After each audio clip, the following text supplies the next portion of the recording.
புதுச்சேரி நாட்டிய சாஸ்திராலயா இசை மற்றும் நடன பள்ளியின் ஆசிரியர்கள் குரு உமா ரமேஷ் மற்றும் குரு மாதவி ஜெயபிரகாஷ் நடத்தும் 17வது சலங்கை பூஜை விழா கம்பன் கலையரங்கத்தில் சிறப்பாக நடைபெற்றது.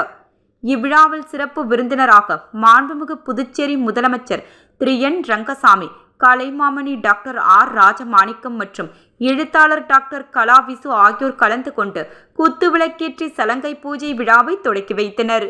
சிறப்பு விருந்தினர்களாக பேசுகையில், நாட்டிய சாஸ்திராலயா இசை மற்றும் நடனப்பள்ளி புதுச்சேரியில் 5 பகுதியில் 300க்கும் மேற்பட்ட குழந்தைகளை கொண்டு பாரம்பரிய முறையில் பரதம் மிக சிறப்பாக கற்பித்து வருகிறார்கள்.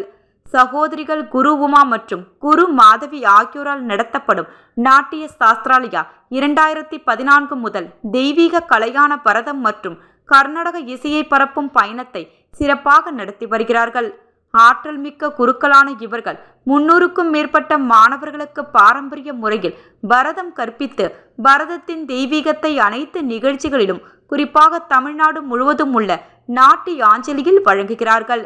அவர்களின் மாணவர்கள் மதுரை மீனாட்சியம்மன் கோயில், காஞ்சிபுரம், கங்கை கொண்ட சோழபுரம், வேலூர் பொற்கோயில், சிதம்பரம் நடராஜர் கோயில் மற்றும் சென்னை கபாலீஸ்வரர் கோயில் போன்ற பிரபலமான கோயில்களில் நிகழ்ச்சிகளை வழங்கியுள்ளனர். மேலும் சிறைச்சாலையிலும் மற்றும் புதுச்சேரி அரசாங்கத்தின் கலை மற்றும் கலாச்சாரத்துறை நிகழ்ச்சிகள் நடத்தும் மற்றும் பல்வேறு சபைகளில் நிகழ்ச்சிகளை சிறப்பாக வழங்கி பல்வேறு விருதுகளையும் பெற்றுள்ளது பாராட்டத்தக்கது.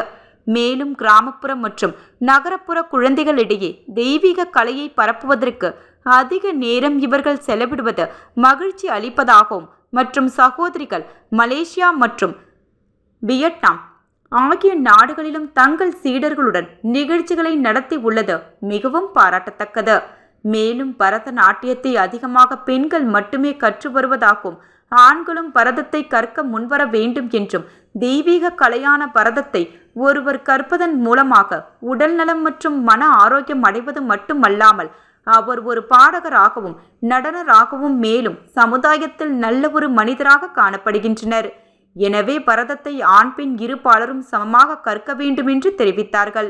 மேலும் இசை மற்றும் பரதநாட்டியம் பாரம்பரியம் மாறாமல் பரதநாட்டியத்திற்கு உண்டான முழு மார்க்கத்தையும் வழங்கிய 12 மாணவிகளின் சலங்கை பூஜையில் அவர்கள் ஆடிய நடனம் சிறப்பு விருந்தினர்கள் மற்றும் பார்வையாளர்களை பெரிதும் கவர்ந்தது.